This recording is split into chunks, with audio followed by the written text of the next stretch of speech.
প্ৰথম কথাটো হৈছে আমি অসমৰ খিলঞ্জীয়া মানুহখিনিৰ এক সুৰক্ষিত ভৱিষ্যতৰ কাৰণে আমি কাম কৰিছো আৰু আমি অসমখন বাংলাদেশী মুক্ত কৰিব লাগিব আৰু আমি অসম বচাব লাগিব। আমি এই অভিযান কৰোঁতে কোনোবাই যদি ক'বলৈ আহে যে আমি শান্তি সম্প্ৰীতি ভংগ কৰিছো আৰু এইবিলাক ভণ্ডামি আমি সহ্য নকৰোঁ, তাৰ মানে মিয়াৰ বিৰুদ্ধে কথা ক'লে, বাংলাদেশীৰ বিৰুদ্ধে কথা ক'লে আমি শান্তি সম্প্ৰীতি ভংগ কৰা হয় আৰু মাৰোৱাৰী আৰু বিহাৰীৰ বিৰুদ্ধে কথা ক'লে আমি পিয়ৰ জাতীয়তাবাদী বোলে এইবিলাক ভণ্ডামি নচলিব। আমাৰ স্পষ্ট কথা, মিয়াৰ বিৰুদ্ধে যিখন অভিযান চলিছে অভিযান চলিব, মিয়াক আমি উজনি অসমবাসী খেদিমেই।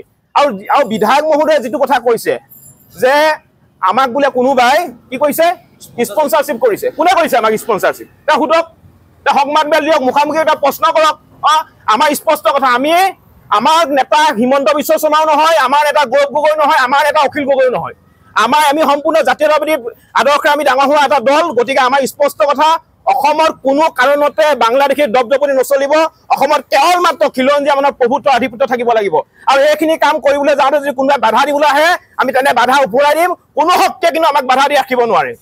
এগৰাকী মিয়া কথা ক'ব বিচাৰিছো, আজি মিয়াই অসম পুলিচৰ গাত হাত দিবলৈ সাহস কৰিলে, আজি মিয়াই মুখ্যমন্ত্ৰীক চিৰিয়াছ দিব পৰা হ'ল, তাৰমানে অসমখন কোনফালে গতি কৰিছে। আৰু এই মুহূৰ্তত আমি সেইটো কাৰণে উজনি অসমৰ খিলঞ্জীয়া মানুহৰ ভৱিষ্যতৰ কথা চিন্তা কৰিব লাগিব আৰু চিন্তা কৰি আমি কাম কৰিছো। গতিকে এতিয়া আমাৰ কথা স্পষ্ট, যিসকলে মিয়াৰ সপক্ষে মাত মাতিবলৈ আৰম্ভ কৰিব তেওঁলোককো কিন্তু আমি সোধাই নেৰো, যিসকলে মিয়াৰ সপক্ষে গৈ কথা ক'বলৈ আৰম্ভ কৰিব তেওঁলোককো কিন্তু সোধাই নেৰো। স্পষ্ট কথা, তেওঁ যোনে নহওক লাগে, যোন শক্তিয়ে নহওক, কিন্তু আমাক কোনেও বাধা দি ৰাখিব নোৱাৰে।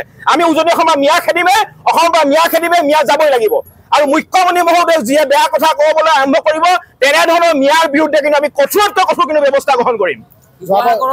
সংগঠনে কৈছে যে শিৱসাগৰত শান্তি সম্প্ৰীতি ভংগ হৈছে, সেই সংগঠনবিলাকৰ কোনো গণভিত্তি নাই। আপোনালোকে মন কৰিব, সেই সংগঠনবিলাকৰ কোনো ধৰণৰ গণভিত্তি নাই। এটা সম্প্ৰীতিৰ কথা ওলাইছে, আমি কি সম্প্ৰীতি ঠিকা লৈ থৈছো নেকি? আমি সম্প্ৰীতিৰ ঠিকা লৈ থৈছো নেকি? মই সুধিব বিচাৰিছো, সম্প্ৰীতি কি অকল আমি বজাই ৰাখিব লাগিব নেকি? সম্প্ৰীতি সকলোৱে বজাই ৰাখিব লাগিব।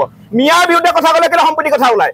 মিয়াৰ বিৰুদ্ধে যেতিয়া আমি কথা কওঁ তেতিয়া সম্প্ৰীতিৰ কথা ওলায়, আৰু মাৰোৱাৰী বিহাৰীৰ বিৰুদ্ধে কথা ক'বলৈ গ'লে তেতিয়া আমি পিয়ৰ জাতীয়তাবাদী হৈ পৰোঁ। গতিকে এইবিলাক ভণ্ডামি নচলিব। আমাৰ স্পষ্ট কথা, মিয়াৰ সপক্ষে যোনে মাত পাতিব তাকো আমি সোধাই নেৰো। আমাৰ স্পষ্ট কথা, উজনি অসমৰ পৰা মিয়া যাবই লাগিব আৰু